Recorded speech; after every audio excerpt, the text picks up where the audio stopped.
I'm pleased to say we're now joined by the Secretary of State for Education, Bridget Phillipson. Secretary of State, I won't ask you about your favourite Chinese drama, but I will ask you about a drama involving China that's engulfing politics here, and the sense of to what kind of threat China is to the UK. Are we going to start revisiting that idea that China is a top-level threat to us?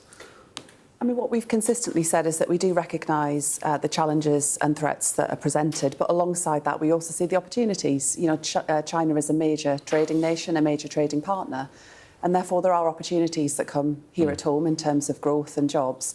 But of course, there is that balance, and that's why our national security will always come first. But we'll take a long-term and strategic approach where it comes to China. I'm not going to dwell on this too long, but is that balance right in your opinion, that we are mindful of the opportunities to do business, but at the same time concerned about China spying on parliamentarians, concerned about this new embassy? You'll know there are calls for the designation to be completely changed and that embassy to definitely be scrapped, not to be allowed in the City of London. Is that something the government will do?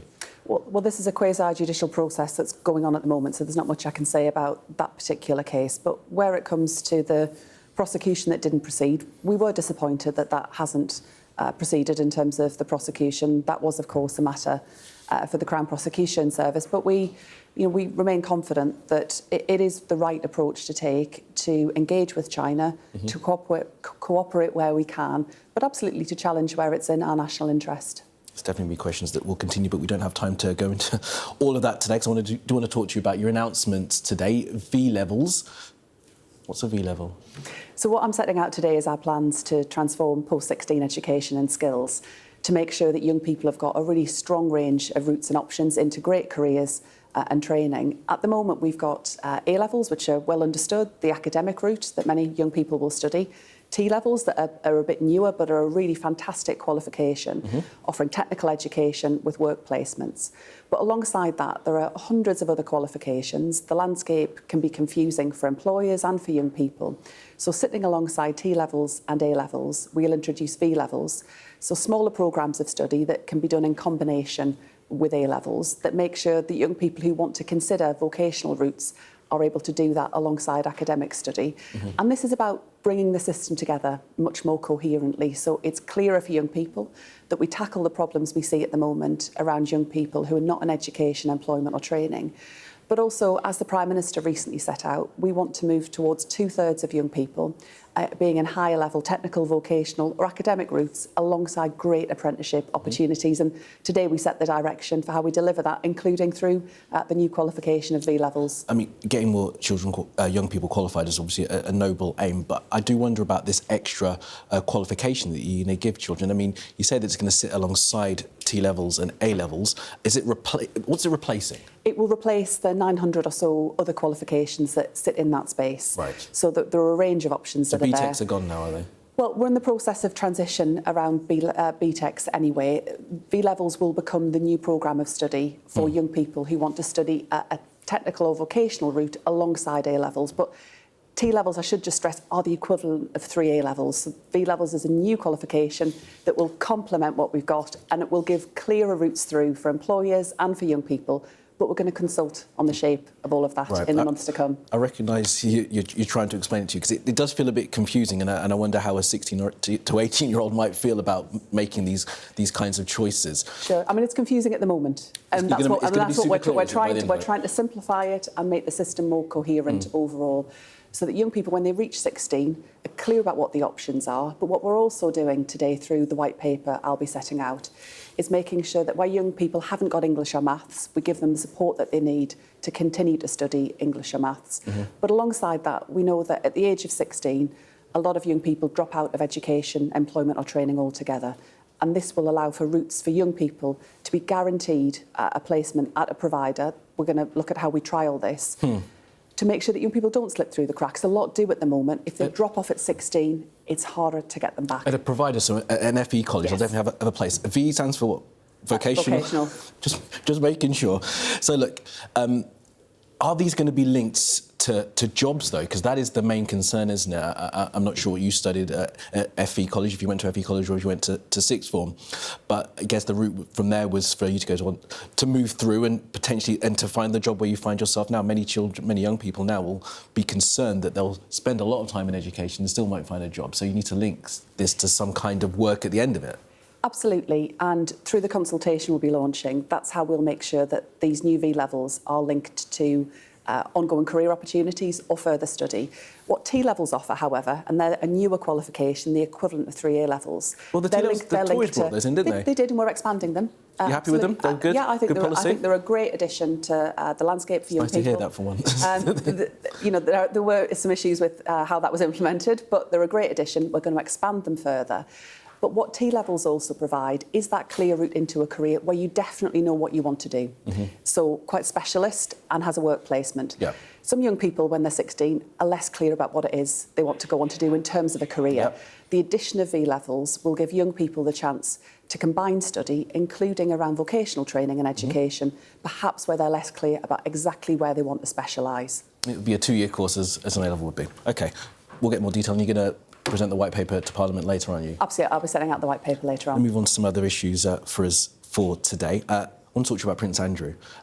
You'll know there are calls from people within your own party for his title of Prince to be stripped. This is something the King would have to do, or it could take an act of Parliament. Is that something the government's minded to give time to? I mean, he holds that title by virtue of being the son of a monarch. That is the position that we have. I think we agree and support the decision that the royal family and Prince Andrew have taken and the recent announcement that they've made.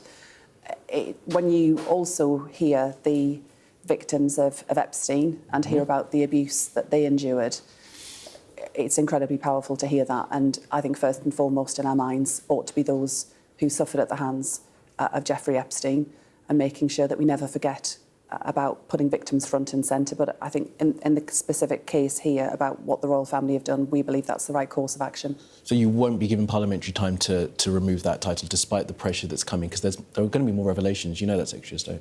I don't think the royal family would want to detract from wider parliamentary business that's currently ongoing. Parliamentarians have a Of course, right to do Parliament always has. There are always routes for parliamentarians to put forward debates, to find time for debates, if that's what backbench MPs would wish to do. But I think we've seen the right course of action in terms of what the royal family have done so far. But the title of Prince is a title that's held by virtue of being the son of a monarch. It is, and my understanding is the monarch could remove it if he wanted to, but that would be a part of the process. But from what I'm taking from you, you're saying that the government wouldn't stop there being debate in Parliament if there was strength of feeling. This is not something that the government... This is not a matter for government business, but of course it's always been the case in Parliament that individual members of Parliament are able to bring forward debates, discussion on any topic that they choose. A couple more topics, please, if I may. Maccabi Tel Aviv fans are currently banned from going to their game against Aston Villa next month. First of all, on that decision, was that the right call to have been made? We think it's not the right call that fans were denied the opportunity to attend a game because of fears about their safety. It's why no discussions are underway as to how that can be facilitated in a way that is safe for the fans. Because nobody should be unable to attend a football match because of fear of violence or intimidation. So it's fear for Maccabi Tel Aviv fans, their safety, not the local community? My understanding is that having not been involved in this discussion, but my understanding is that the relevant authorities considered a range of factors and concluded that they didn't feel able to facilitate the away fans at that fixture. We think that is very difficult to justify and very difficult to accept. And that football fans shouldn't be unable to attend games for fear of what that might cause more widely. And therefore, we appreciate that there is, the relevant authorities are looking at this to see what more can be done to ensure that fans are able to attend safely. Similar thing that's been said by the government since Thursday when this announcement was made. We're now many, many days on. What are you actually doing to try and overturn this decision if you think it's so wrong? So the government will do what we can to make sure that the relevant authorities have got the resources they need to ensure... So you can offer more police? Well, these are discussions that are taking place. I can't provide a commentary on ongoing discussions, but we will provide what is necessary alongside the other relevant authorities in order to ensure that the fans can attend. I think it's unacceptable to have ended up in a position where away fans are unable to attend for the reasons that have been cited, and therefore we have a role to play. But other relevant authorities in the West Midlands will also be taking this into account. Do you think it was a political decision made by some members of the council? There were two members of the council, a Liberal Democrat and a Labour councillor, who said that they wanted it much boycotted as a matter of conscience, not about safety, but just the fact that they just didn't want Tel Aviv fans in the city. Well, I think as you demonstrate, this was these considerations were done. Were taken into account by politicians from a range of parties, and therefore I'm not sure whether it is partisan in that way. But for whatever reason, and these discussions have taken place, a decision was reached. We think that decision is very, very difficult to justify, given that it involves fans not being able to attend an away fixture, and we're doing what we can to make sure that that can go ahead. You say it's not partisan in a way. Does it speak down sectarian lines, though? Is it anti-Jewish to not have these fans coming? Well, I think that is certainly the concern that many Jewish people in our country feel at the moment. And of course, it's completely unacceptable that if fans were unable to attend a match because they're Jewish, that runs completely counter to everything that we stand for as a country. OK. And last question. I know I've kept you, but I do want to ask you about the deputy leadership. You're going to get the results pretty soon. You seem very chipper. We spoke about this a couple of weeks ago and you seemed very happy about it then. You said about Keir Starmer, the Prime Minister, that you would be a critical friend. Can you be critical now? What would you say to him to try and turn things around? You know his poll ratings are really low. Well, my message to party members throughout this contest has been that I want to unite our party and take the fight to reform. But I will always do what's necessary to put the Labour Party in the strongest possible position. But I'm afraid I won't be coming on programmes like this, airing my views in public. I'll be behind the scenes, as Angela Rayner did, getting things done, delivering on our Labour programme, but also making Labour members and Labour supporters proud of what this government is achieving. The way I think you best do that is in the meetings that will be happening at Cabinet, which I'd be at, and beyond, those meetings across government.